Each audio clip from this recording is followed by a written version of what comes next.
Okay, so question 4 is the last question on the extract and it's worth 15 marks.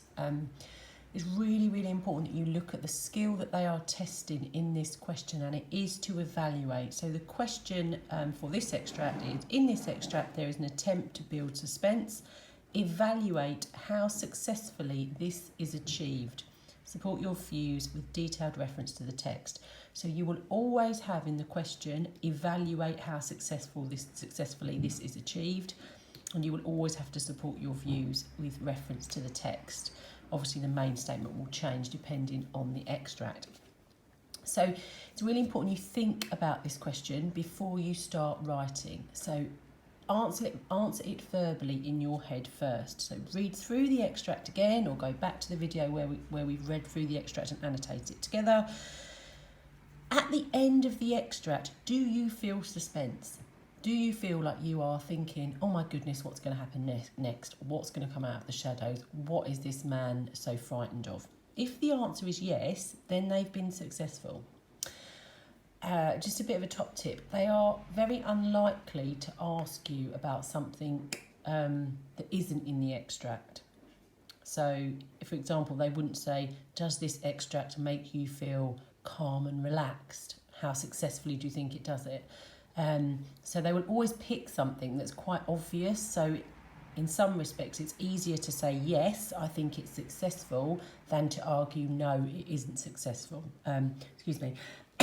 Obviously, that's not saying you have to agree, but sometimes it is easier to agree and then back up your idea with evidence from the extract. So I think this is successful. When I get to the end of it, I am thinking, what is going to come out of the shadows? Why is he so frightened? Why do the candles keep coming out?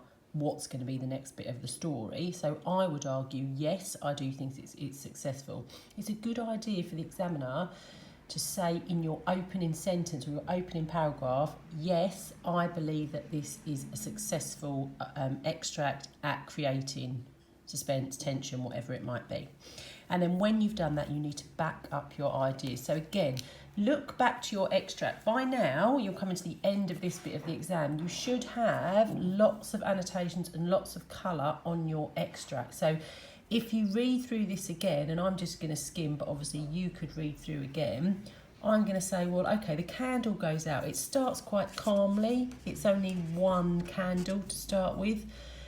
He mentions the shadows straight away. The shadows seem to take another step towards me. Well, shadows can't really walk, so we know that's personification, and that would link down to the point we've already made down here about personification of shadows. So I've got 2 references there. I might also think, well, hang on a minute, they actually tell us about the fear, and that helps to build suspense. So we've got this idea of queer high note in the voice. We've also got him saying half hysterical and hand trembling. So those physical attributes of fear add to the suspense for us. In the last question, we talked in detail, or you would have written in detail about this list here at the start of paragraph 3, where we had lots of action happening quickly. So it was a long sentence, lots of commas, made it seem like the action was frantic, and again that adds to the suspense. He's really frantic, running around, we don't know what's going to happen, he doesn't know what's going to happen. This in itself as a paragraph is the longest paragraph, so you've got over half of the extract is paragraph 3, so you've got a lot of description in here. It's a long, windy, descriptive paragraph to make us build to build tension and suspense, to make us keep questioning what's going to happen next. So you could mention this, the structure and the sentence being long with lots of commas. I know you've used it in question 3, but there will be a different marker for question 4, so that doesn't matter. Please say it again. Number 4, you could talk about the environment. Again, we've already talked about that, but you've got like a ragged storm cloud, and this idea of being it's dark and bad weather, and we linked that previously to pathetic fallacy. So you could say, yes, it's successful in building tension because the environment and the use of pathetic fallacy makes us think something dark and disturbing is going to happen because the weather is dark and disturbing, so it sets the scene. And also the whole extract, if you're looking at it as a whole, we are only ever with the narrator. So it's basically the narrator versus the candles going out and the darkness. And so that idea of it being an enemy, that idea of him fighting off the darkness and the darkness keep coming back is really important. If you think about the story as a narrative, it starts with one candle. So the one candle goes out and then it escalates, doesn't it? The candles keep going out. So you get, and then the candles keep going out, so the tension increases, and then he gains a little bit of ground and lights the candles, and then the candles go out and again. So you get a narrative where you've got peaks and troughs to the tension and suspense, but overall we're still not knowing what's going on. So the tension and the suspense is still building as we go along throughout the story. So keep referring back to whether you think it is successful or not. You are evaluating. Don't get lost in describing again what those features are, but use them to say why it's successful. So it is successful at building suspense because right from the start it personifies shadows. So we think they're the enemy. We're aware that there's this unknown enemy that is constantly making us think, constantly making us question what's going to happen next.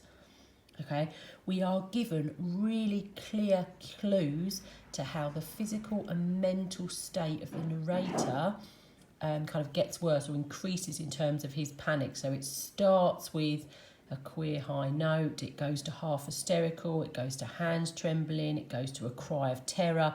So there's a gradient, if you like, and his physical and mental state increases as the extract goes on, and that helps to build the suspense.